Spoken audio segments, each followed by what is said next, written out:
Assalamualaikum warahmatullahi wabarakatuh. Perkenalkan, saya Miranda. Saya Eka Febrianti. Di sini kami ingin mengerjakan tugas dari mata kuliah apresiasi prosa fiksi. Di sini kami ingin membacakan cerita pendek yang berjudul Kursi Bernyawa, karya Effendi.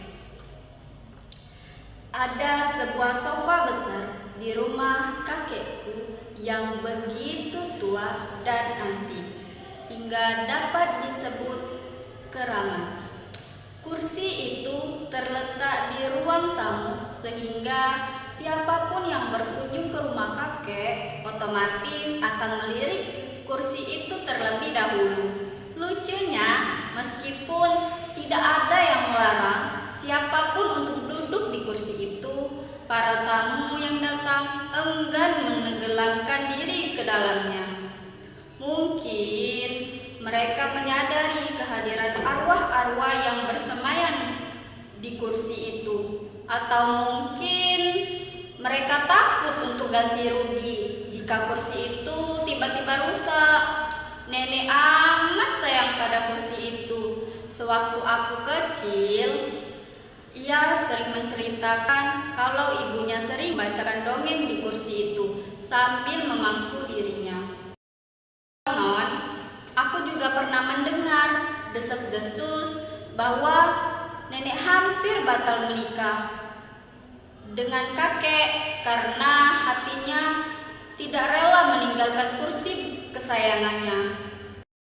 Syukurlah, setelah beberapa tahun berpisah, orang tua nenek akhirnya merestui hubungan kakek dan nenek dan mengundang mereka tinggal di rumahnya. Itulah pertama kali ayah yang baru berumur 1 tahun menginjakkan kakinya di rumah ini.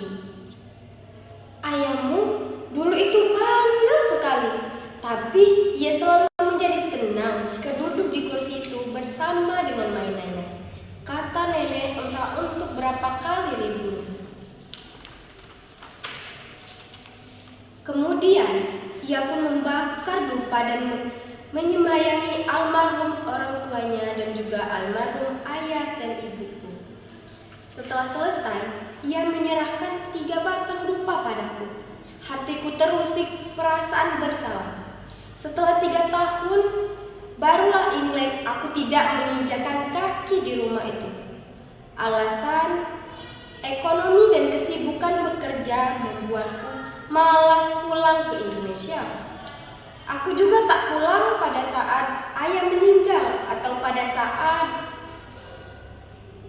nenek dirawat di rumah sakit dan menjadi pikun. Aku mengambil dupa dari nenek dan mendoakan arwah ayah dan ibuku agar kelak terlahir di alam yang lebih baik. Kubuka mata, kulihat nenek menangis. Entah tangis haru karena kepulanganku atau ratap sedih ditinggal menangis.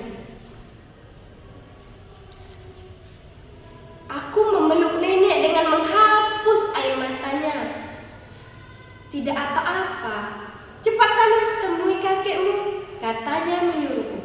Aku pun pergi ke teras belakang rumah dan menemukan kakek persis berada seperti yang diingat memori otakku pada terakhir kali aku melihatnya. Kakek sedang berayun-ayun di kursi goyang sambil menikmati angin sepoi-sepoi yang menembus di kebun belakang. Hanya saja kini ia sudah pikun. "Kakek, aku pulang," kataku setelah tiba di sampingnya. Aku menggenggam tangannya yang sudah keriput dan merenungkan kefanaan hidup ini.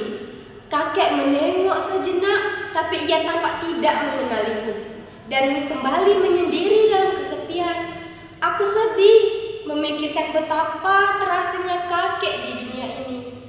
Apakah jiwa kakek telah menyerah setelah kematian ayah? Padahal kakek yang kukenal adalah orang yang mengajarkanku agar jangan terikat pada hal sesuatu apapun. Kakek rela meninggalkan keluarganya demi menikahi nenek. Dan ia pun berhasil meyakinkan nenek untuk meninggalkan kursi demi dirinya. Tentu saja kau bisa kembali lagi pada keluargamu. Kapan saja jika tak suka lagi hidup denganku. Cerita nenek padaku sewaktu masih kecil. Kenangan itu amat mempengaruhiku hingga aku masih tetap lajang di penghujung umur 20-an. Aku masih memimpikan akan bertemu lelaki seperti kakek yang rela melepasku pergi melihat dunia tanpa perlu khawatir ataupun cemburu. Kukira setiap keluarga pasti setidaknya mempunyai satu buah keramat yang menjadi pusaka dan diwariskan turun-temurun. Teman kerjaku di Inggris mempunyai cermin rias yang diwariskan dari beberapa generasi yang lampau. Ia menjaga cermin itu dengan sangat hati-hati, membawanya kemanapun.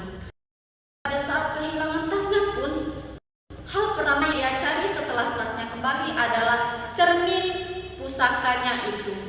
Ia tidak mengambil dompet, handphone, perhiasan pun ATM. Aku heran, ia menjadi stres lantaran cerminnya pecah karena jatuh. Karena tidak mampu menjaga warisan yang telah berumur ratusan tahun. Sejak saat itu, hidupnya berubah dan ia menjadi lebih pemurung, seolah ada sesuatu di dalam dirinya yang ikut retak bersama pecahnya cermin tersebut. Karena itu, aku merasa alasanku yang ganjil tentang kepulanganku dapat dibenarkan. Oh ya, aku memang merindukan kakek dan nenekku dan ingin bertemu lagi dengan mereka sebelum mereka meninggal. Tapi sejujurnya aku lebih merindukan kursi tua itu. Malam ini aku lebih memilih bergelung di sofa besar itu daripada tidur di kamar yang dulu kutinggali. Aku mendapatkan perasaan aneh, seakan-akan kali ini terakhirnya aku duduk di kursi ini dan aku bermimpi indah sekali.